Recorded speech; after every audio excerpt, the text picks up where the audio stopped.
we'll go back to the Girard thing, then we'll come back here. Why are we neotenous? Why are we embryonic for so long? Because did we just move from the savannah to the Arctic and we need to learn new stuff?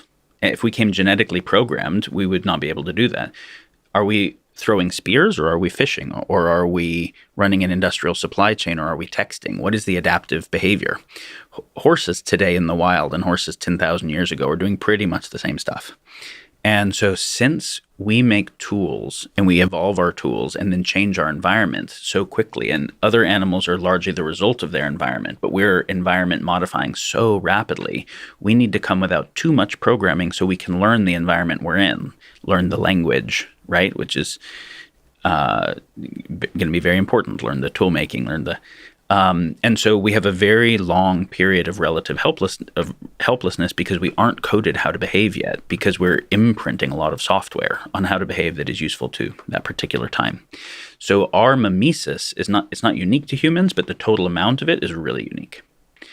And this is also where the uniqueness can go up, right? Is because we are less just the result of the genetics, and that means the kind of learning through history that got coded in genetics, and more the result of, it's almost like our hardware selected for software, right? Like if evolution is kind of doing these, think of as a hardware selection. I have problems with computer metaphors for biology, but I'll use this one here. That we have not had hardware changes since the beginning of Sapiens, but our world is really, really different. And that's all changes in software, right? Changes on the same fundamental genetic substrate, what we're doing with these brains and minds and bodies and social groups and like that. And so now Girard specifically was looking at when we watch other people talking, so we learn language. You and I would have a hard time learning Mandarin today, or it would take a lot of work. We'd be learning how to conjugate verbs and stuff. But a baby learns it instantly without anyone even really trying to teach it, just through mimesis. So it's a powerful thing. They're obviously more neuroplastic than we are when they're doing that, and all their attention's allocated to that.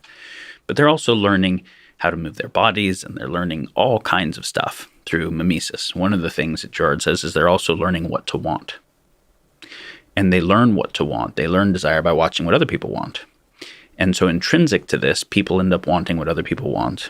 And if we can't have what other people have without taking it away from them, then that becomes a source of conflict. So the mimesis of desire is the fundamental generator of conflict. And that then the conflict energy within a group of people will build over time. This is a very, very crude interpretation of the theory. Can we just pause on that? For people who are not familiar, and for me who hasn't, I'm loosely familiar but haven't internalized it, but every time I think about it, it's a very compelling view of the world, whether it's true or not. It's like when you take everything Freud says as truth, it's a very interesting way to think about the world. And in the same way, thinking about the mimetic theory of desire, that everything we want is imitation of other people's wants. We don't have any original wants. We're constantly imitating others. And so, and not just others, but, others we're exposed to. So there's these like little local pockets, however defined local, of people like imitating each other. And one that's super empowering, because then you can pick which group you can join. Like, what do you want to imitate? It's the old, like, whoever your friends are, that's what your life is going to be like.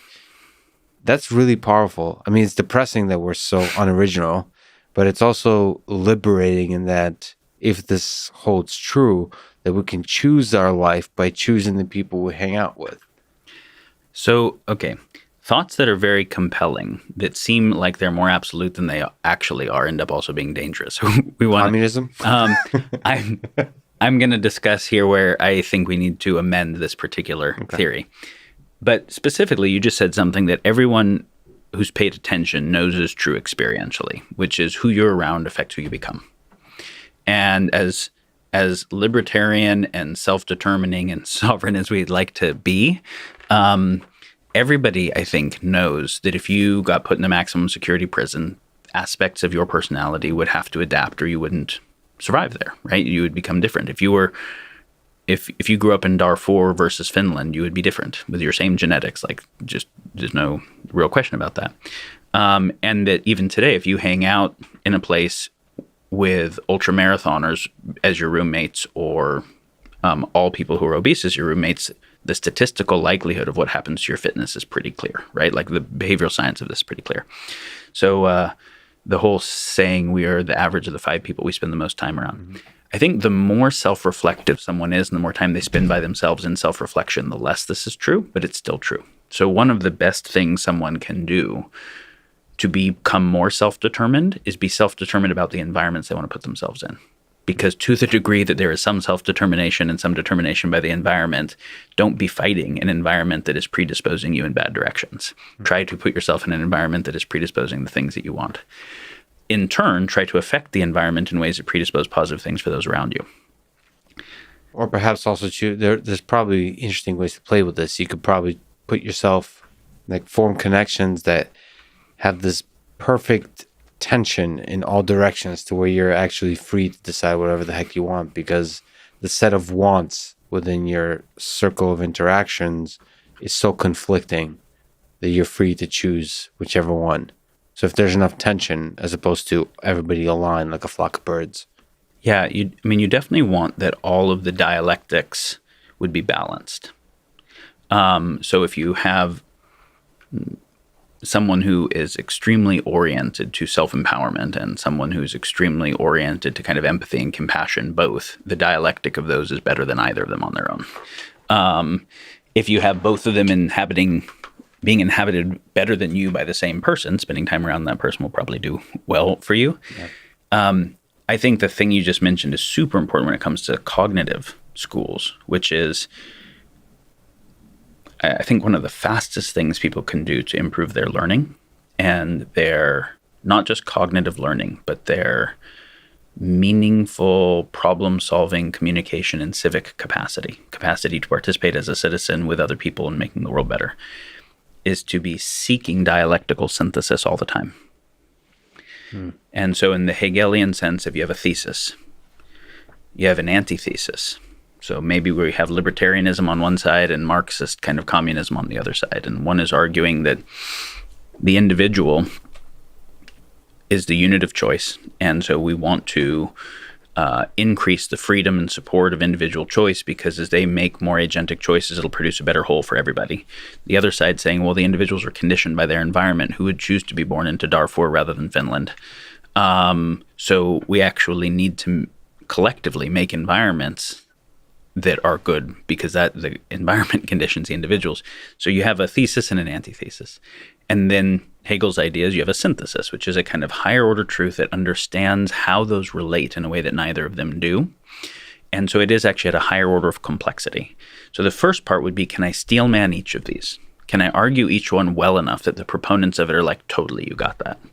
And not just argue it rhetorically, but can I inhabit it where I can try to see and feel the world the way someone seeing and feeling the world that way would? Because once I do, then I don't want to screw those people because there's truth in it, right? And I'm not going to go back to war with them. I'm going to go to finding solutions that could actually work at a higher order. If I don't go to a higher order, then there's war. But then the higher order thing would be, well, it seems like the individual does affect the commons and the collective and other people. It also seems like the collective conditions individuals, at least statistically. And I can cherry pick out the one guy who got out of the ghetto and pulled himself up by his bootstraps. But I can also say statistically that most people born into the ghetto show up differently than most people born into the Hamptons. And so unless you want to argue that and have you take your child from the Hamptons and put him in the ghetto, then like, come on, be realistic about this thing. So how do we don't want social systems that make weak, dependent individuals, right? The welfare argument, but we also don't want no social system that supports individuals to do better. We don't want individuals where their self-expression and agency fucks the environment and everybody else and employs slave labor and whatever. So can we make it to where individuals are creating wholes that are better for conditioning other individuals? Can we make it to where we have wholes that are conditioning increased agency and sovereignty, right? That would be the synthesis. So the thing that I'm coming to here is, if people have that as a frame, and sometimes it's not just thesis and antithesis, it's like 8 different views, right? Can I steelman each view? And this is not just can I take the perspective, but am I seeking them? Am I actively trying to inhabit other people's perspective? Then can I really try to essentialize it and argue the best points of it, both the sense making about reality and the values, why these values actually matter. Then, just like I want to seek those perspectives, then I want to seek, is there a higher order set of understandings that could fulfill the values of and synthesize the sense making of all of them simultaneously? Maybe I won't get it, but I want to be seeking it, and I want to be seeking progressively better ones. So this is perspective seeking, driving perspective taking, and then seeking synthesis. I think that one cognitive disposition might be the most helpful thing. Would you put a title of dialectic synthesis on that process? Because that seems to be such a part. So like this rigorous empathy, like it's not just empathy. It's empathy with rigor. Like you really want to understand and embody different worldviews and then try to find a higher order synthesis. Okay, so I remember last night you told me when we first met, you said that you looked in somebody's eyes and you felt that you had suffered in some ways that they had suffered, and so you could trust them. Sure. Shared pathos, right, creates a certain sense of kind of shared bonding and shared intimacy. So empathy is actually feeling the suffering of somebody else and feeling the depth of their sentience. Well, I don't want to fuck them anymore, right? I mean, I hurt them. I don't want to behave I don't want my proposition to go through when I go and inhabit the perspective of the other people if they feel that's really going to mess them up, right? And so the rigorous empathy, it's different than just compassion, which is I generally care. Like I have a generalized care, but I don't know what it's like to be them. I can never know what it's like to be them perfectly. And that there's a humility you have to have, which is my most rigorous attempt is still not it. My most rigorous attempt, mine, to know what it's like to be a woman is still not it. I have no question that if I was actually a woman, it would be different than my best guesses. I have no question if I was actually black, it'd be different than my best guesses. So there's a humility in that which keeps me listening because I don't think that I know fully, but I want to, and I'm going to keep trying better to. And then I want to across them, and then I want to say, is there a way we can forward together and not have to be in war? It has to be something that could meet the values that everyone holds, that could reconcile the partial sense-making that everyone holds, and that could offer a way forward that is more agreeable than the partial perspectives at war with each other. But the more you succeed at this empathy with humility, the more you're carrying the burden of other people's pain, essentially. Now this goes back to the question of, do I see us as one being or 7.8 billion? Yeah. I think